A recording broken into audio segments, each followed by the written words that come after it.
Okay, so I don't know what happened, but anyway, here's video number 2 for the Elohim Declaration, part 9. So we're still on part 9. So this is video number 2. The one that was just before that you'll find in the lineup on the YouTube channel will be video number 1. This is number 2. And we just got a little bit more. We almost made it to the end, but something happened and the video stopped. Well, it messed up and I wasn't sure if what had been recorded and what hadn't. So anyway, no escaping. Here's one last thought. There is no escape from the reality, which is that everlasting righteousness has to face off in a final struggle, a war against the Omega of deadly heresy. Why else would Revelation 13:8 be placed between the two beasts of Revelation 13? Everlasting righteousness is going to have to face a final struggle and war against the counterfeit, we just talked about, this counterfeit everlasting righteousness, this unity consciousness. Okay?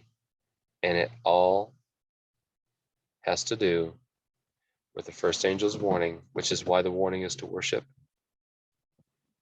fear God, and worship him that made. 2, in beginning, 2 in arche.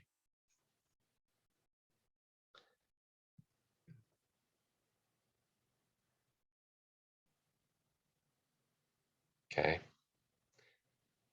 Revelation 13. Let's look at it. Here's your first beast. Here's your second beast.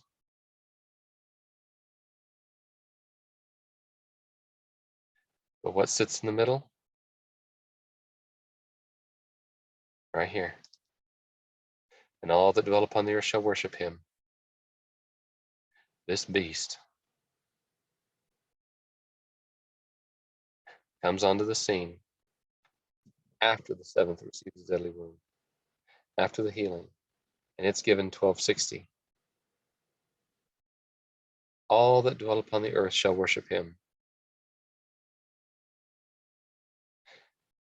whose names are not written in the book of life of the Lamb slain from the foundation of the world. This right here sits right in between the first beast and the second beast. Further, the alpha counterfeit of the eighth king was about the sparks of their own kindling, which insists that interpretation of Gnosticism upon he who made is what is in reality denying his eternal transcendence. And since the Omega, so in other words, do you really want to have anything to do with Triune Trinity, Gnosticism, Arianism, eternal Son, begotten in eternity, birth, brought forth, emanated, whatever,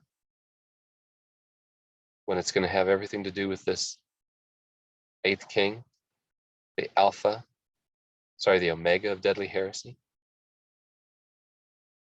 And since the Omega is about the reconciliation of the universe, again, they ignite the sparks of self-righteousness as opposed to eternal righteousness of Matthew 19:26, in full defiance of the cleansing of the heavens, a necessary cleansing, Hebrews 9:23. The reaction from Laodicea, which actually closes their door, equals the sparks of their own kindling. But for those awake during the last 30 days to the end of the 1290 days of Matthew 24:15, and when the miracle working false prophet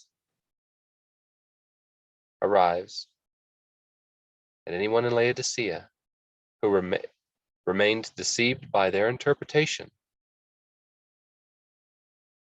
deceived by the wrong interpretation of the fatal wound, how does that happen?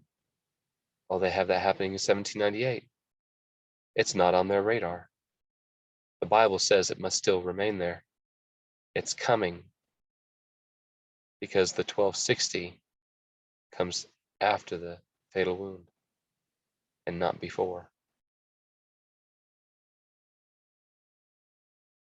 Anyone in Laodicea who remained deceived by their interpretation of the fatal wound of Revelation 13 will quickly realize the 1798 interpretation is impossible, and they probably would never recover at the 1290 days. That is pretty much what EGW stated, where she said those would be in peril.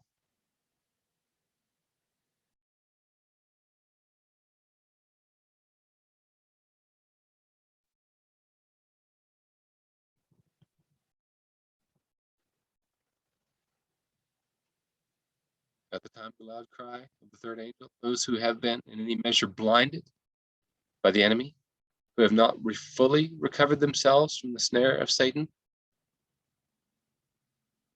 will be in peril.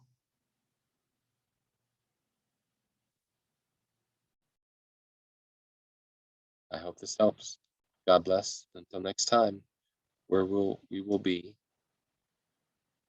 going over part 10 of the Elohim Declaration.